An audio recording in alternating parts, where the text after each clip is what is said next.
চোখ দিয়ে toss toss করে পানি গড়িয়ে এলো। আল্লাহ নবী দেরি করলেন না, যুদ্ধের ময়দানে চলে গেলেন। যুদ্ধ চলাকালীন অসুস্থ রোকাইয়ার ইন্তেকাল হয়ে গেল। একটা কথা আপনাদের বলি, আমাদের দেশে একটা রেওয়াজ আছে, একটা হাজী সাহেব ইমানদার লোক মারা গেলে একটা বেনামাজি ছেলের জন্য তার পোতা হয়, দূর সম্পর্কে নাতি জামা হয়। এখন সেই লোকটাকে লাশ দেখার জন্য যে সারা রাত সারা দিন দেখে দিল, হয় না? হয় না? অথচ আল্লাহ রসুল বলেছেন যে তোমরা সবচেয়ে দ্রুত গতিতে কাজ করবে, জি সময় অপব্যয় করবে না। যখন কেউ মারা যাবে, জি বন্ধুরা আমার, সঙ্গে সঙ্গে তাকে দাফনের ব্যবস্থা করবে, জি দাফনের ব্যবস্থা করবে। আর আমরা দেখি লোকটা মারা গেল, ধরুন আপনার সকাল 10টায় মারা গেল, তো সারাদিনে মাটি দেওয়া সম্ভব না? সম্ভব নয়, সম্ভব।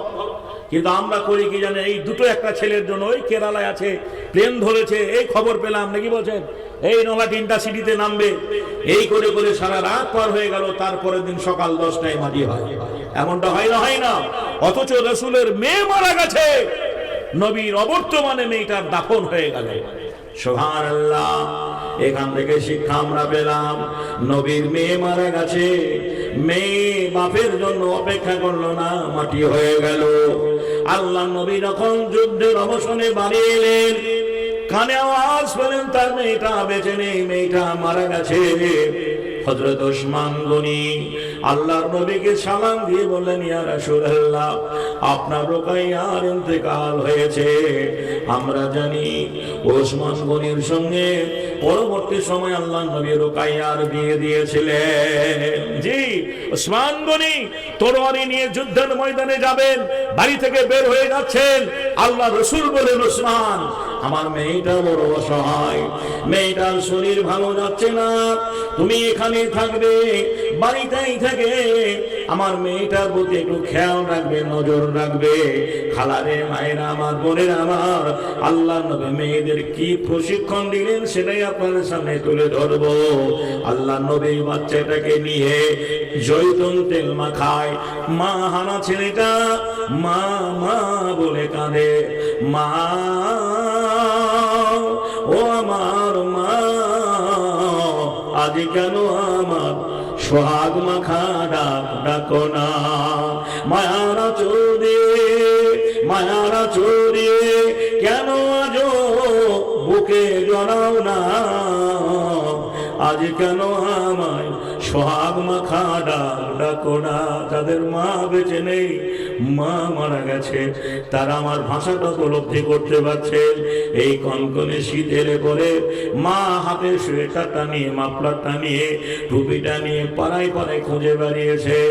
এবার দুলাই বাপ, ঠান্ডা লেগে যাবে, সোয়েটারটা গায়ে দিয়ে নে, টুপিটা মাথায় দে, আয় বাপ জামাটা পরিয়ে দি।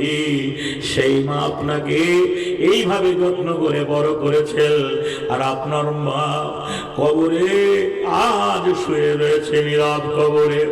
পারবেন না সেই মায়ের নামে 10,000 টাকা মাদ্রাসার পর্বতে দান করতে, 5,000 টাকা দান করতে। ভাইরা আমার, বন্ধুরে আবার, আজকের মতি জলসা জিটা মাদ্রাসার উন্নতি পারবাসে, উন্নতি করবে, এখানে অনেক ভাই রয়েছে। আজ আমরা যে দুধ বর্তমানে কিনে খাই, এ দুধে পানি ভেজাল আছে, এ দুধে পানি ভেজাল আছে। মায়ের দুধে কোনো পানি ভেজাল নেই। মায়ের এক ফোঁটা দুধের ঋণ শোধ হবে না কোনো দিন।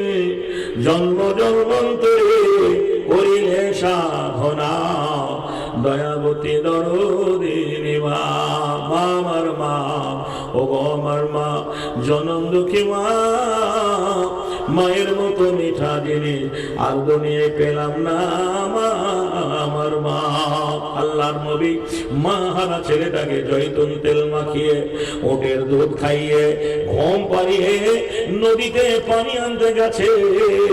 একটা কাক এসে দুটো চোখে ঠাকুর মারলো, দুটো চোখ নষ্ট হয়ে গেল, ইনফেকশন হয়ে গেছে। আজকের দিনের মতো উন্নত মানের চিকিৎসা ছিল না। বিশ্ব নবী দেখলেন ছেলেটা মারা গেল, আল্লাহ নবী নিজ হাতে দাফন করতে গিয়ে রোকাইয়ার কবরে দাঁড়িয়ে বলেছিলেন, মা রোকাইয়া রে, আমি তোর ছেলেকে তোর কোলে ফিরিয়ে দিলাম। ভাইজানেরা আমার, বন্ধুরে আমার, মক্কার কাফেরেরা, বেদিনেরা, মুশরিকেরা আল্লাহর নবীকে এভাবে যন্ত্রণা দিয়েছে, এভাবে কষ্ট দিয়েছেন, এভাবে কষ্ট দিয়েছেন, এভাবে যন্ত্রণা দিয়েছেন। ভাই মুসলমান, ঠিক রাখো ঈমান, দ্বীন ইসলাম যেন ডুবে না। আল্লাহর নবীর যুগে, জি বন্ধুরা আমার, ভাইরা আমার, এইভাবে যে ইসলামী দাওয়াত কাজ করতে গিয়ে, আর আমরা জানি ছোট মেয়েটার নাম ফতেমা, ছোট মেয়েটার নাম ফতেমা। ফতেমার বিয়ে হয়েছিল হযরত আলীর সঙ্গে। কার সঙ্গে? হযরত আলীর সঙ্গে। ও মেয়ের বাপ, আমরা যারা মেয়ের বাপ, মেয়ের বিয়ে দেওয়ার জন্য প্রস্তুতি নিই, কেমন ছেলে দেখি, ছেলেটার বাপের বাড়িটা দেখি। জি, বাড়িটা শ্রীপুর বাস স্ট্যান্ডে দোতলা বাড়ি। জি, কথাটা ভালো করে বুঝবেন, শ্রীপুর মোড়ে বাস স্ট্যান্ডে বাড়ি, দোতলা বাড়ি। মেয়েটা বড় সুখে থাকবে, কিন্তু ছেলেটার চরিত্র আমরা দেখি না। ছেলেটা লটারি টিকিট কাটে, ছেলেটা রাতের বেলায় হিরোইন খেয়ে বাড়ি আসে, ছেলেটা মদ গাঁজা ছাড়া একবার থাকে না, সোর্স ইনকাম কিছু নেই, বাপের হোটেলে খায়।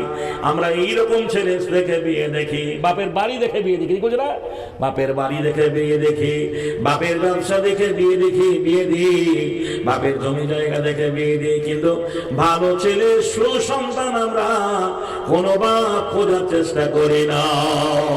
আল্লাহ নবী আলীর সঙ্গে বিয়ে দিলেন। হায় হায়, আলী গরিব মানুষ, আলীর বাড়িটাও ছিল না। সুবহানাল্লাহ, যে খেজুর পাতার পুরো ঘর। আল্লাহ নবী ফতেমার সঙ্গে বিয়ে দিলেন, আর বিয়ে দেওয়ার সময় যৌতুক দিলেন, একটা বড় দামি টিভি দিলেন, বড় একটা ফ্রিজ দিলেন, ড্রেসিং টেবিল দিলেন, আলমারি দিলেন, সোফা দিলেন, চেয়ার দিলেন। না না, এগুলো কিছু দিলেন না। কান করে শুনে নিন, আমার নবী মেয়েটার হাতে একটা জায়নামাজ তুলে দিন, সেটা খেজুর পাটির তৈরি, খেজুর পাতার তৈরি একটা নামাজ পড়া পাটি দিলেন। বলেন, মা এই পাটিটা শ্বশুরালয়ে, এই পাটি দিয়ে তুমি 5 ওয়াক্ত নামাজ পড়বে। একটা লোটা দিলেন, ওযু করে একটা বদনা দিলেন, সুবহানাল্লাহ, আর একটা ভারী জাতা দিলেন। সে যুগে কলকারখানা ছিল না। এই যে গম আপনারা লাগিয়েছেন, এই গমকে জাতায় ঘুরিয়ে ঘুরিয়ে পেশাই করে আটা তৈরি করতে হতো। মেয়েটাকে একটা ভারী জাতা দিলেন, আর ভারী জাতাটা আল্লাহ নবী নিজে মাথায় নিয়ে যাচ্ছেন। সুবহানাল্লাহ, আমরা একটু বড় লোক হলে, আমরা একটু পয়সাওয়ালা হলে, সুবহানাল্লাহ, লোক খুঁজে, লোক ভাড়া করে নিয়ে যায়। আল্লাহ নবী নিজেই পৌঁছে নিয়ে যাচ্ছেন। সাহাবীরা বলছেন, নবী গো, এই ভারী জাতাটা আমাকে দিন। নবী বললেন, না, আমার মেয়ে শিক্ষা পায়, আমি মেয়ের বাপ, এই ভারী জাতাটা মেয়ের বাড়িতে পৌঁছে দেব। আমার মা শ্বশুর বাড়িতে গিয়ে ভারী ভারী কাজগুলো আগে করবে, ননদের জন্য রেখে দেবে না, বৃদ্ধ শাশুড়ির জন্য রেখে দেবে না। আর আজকে রঙিলা মায়েরা, সুবহানাল্লাহ, মেয়ের বিয়ে দান করে 3 মাস পার হতে না হতেই বলে, বেটি কত খারাপ হয়ে গেছিস। হ্যাঁ, এই হরি ঘোষের গোয়ালে থেকে লাভ নেই। জামাই ঘরের রাস্তা খাচ্ছে, আর জামাইকে শুনিয়ে শুনিয়ে মা বলছে, জামাইকে বলবে আলাদা হয়ে যেতে। জি, একটা গ্যাস সিলিন্ডার কিনে দেবো, অত বড় হাঁড়ি আর চলে নাকি আপনার? ছোট্ট একটা হাঁড়ি দিয়ে রান্না করবে, হাঁড়ি পাতিলা এগুলো সব কিনে দেবো, গ্যাস সিলিন্ডার দেবো, গোহাল নিতে হবে, গোবর দিতে হবে না, কোনো কিছু করতে হবে না। মা ছেলেকে মেয়েকে প্রশিক্ষণ দেয়। আজকের মায়েরাই হবে সংসার ভাঙায়। রাসূল কি শিক্ষা দিলেন? মা শ্বশুর বাড়িতে তুমি ভারী কাজগুলো আগে করবে, শাশুড়ির জন্য রেখে দেবে না, ননদের জন্য রেখে দেবে না। শুরু হলো ফতেমার সংসার। সুতির কাপড়ে চামড়ার ডাবঢি, সেলাইয়ের পর সেলাই, আচালা জয় রুটি, শুকনো খোরমা, খেজুর খেয়ে জীবন কাটিয়েছে। আমার আব্বা বলেছে, বেটি রে, খালি গরিব মানুষ, এমন আবদার করিস রে মা, যা তোকে দিতে পারবে না। স্বামীর সংসার ভেঙে গেলে তোর জান্নাতের ঘরখানা ভেঙে যাবে, স্বামীর সংসার ভেঙে গেলে তোর জান্নাতের ঘরখানা ভেঙে যাবে। সুবহানাল্লাহ, শত দরিদ্রের মাঝে, শত ভাবের মাঝে ফতেমা সংসার করেছেন, যাতা ঘুরিয়ে ঘুরিয়ে হাতের দাগ পড়ে গেছে, মশকে পানি বয়ে বয়ে কাঁধে দাগ পড়ে গেছে। একদিন ফতেমার এই দৃশ্য দেখে আলী বললেন, ফতেমা তোমার বাপকে বাপের কাছে যাও, আজকে গনিমতের মাল বন্টন হবে পঞ্চায়েত পার্লামেন্টে। বিশ্বনবীর মেয়ে ফতেমা গেলেন, অগণন লোকের ভিড়। আমাদের পঞ্চায়েতে যখন ইন্দ্রাবসনে টাকা দেওয়া হয় লাইন দিয়ে, আমাদের এই পঞ্চায়েতে যখন বার্ধক্য ভাতা দেওয়া হয়, বিধবা ভাতা দেওয়া হয়, বল লোকের ভিড় হয় না? হয় না? লোকের ভিড় হয়, উপচে পড়া লোকের ভিড়। ফতেমা বলছেন, আমি যদি শত লোকের ভিড়ে যাই তাহলে আমি বেপর্দা হয়ে যাব। সবাই বলবে এটা ইরাক নবীর মেয়ে ফতেমা, এটা রাসূলের মেয়ে, এটা হাসান হোসাইনের মা, এটা আলীর স্ত্রী। আর আমাদের মেয়েরা রেশন নিতে গিয়ে বলবি আলেম কিছুই বোঝে না, এই তুমি আমার পরে না সরে দাঁড়াও। 4টা আটার প্যাকেট নেওয়ার জন্য, 5 কিলো চালের জন্য বেপরদা হয়ে রাস্তায় দাঁড়িয়ে রেশন লাই, বলেন লাইনা লাইনা। আমরা কেমন মুসলমান? কাকে পর্দা বলে?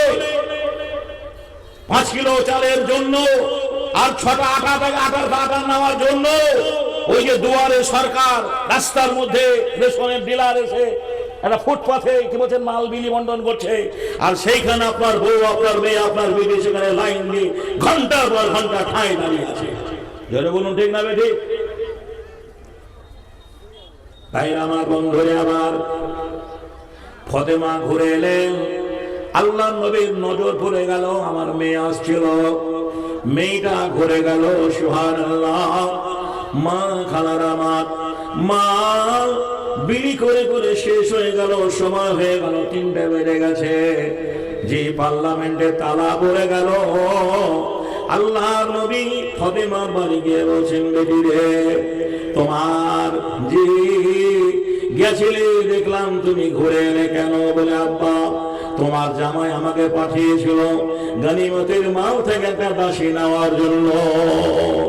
আল্লাহর নবী বললেন, বেটি রে, তোমাকে এমন একটা দাসীর কথা বলে দেব যে দাসী তোমার দুনিয়াতেও কাজ দেবে, আখিরাতেও কাজ দেবে। বলে, আব্বা আমাকে শিখিয়ে দিন। বলে, যখন তুমি রান্না করবে, বাসন মাজবে, হাঁড়ি ধোবে, থালি ধোবে, সুবহানাল্লাহ, আলহামদুলিল্লাহ, আল্লাহু আকবার, ওয়ালা ইলাহা ইল্লাল্লাহ, এই জিকিরগুলো করবে, তাসবিহগুলো পড়বে, সুবহানাল্লাহ। জি ঠিক আছে ইনশাআল্লাহ। জি, এই জিকিরগুলো করবে, তাসবিহগুলো করবে। আর আমাদের মায়েরা কি বলে, তুমি এত টাকা রোজগার করে একটা মোবাইল দিতে পারলা না? কি বলে?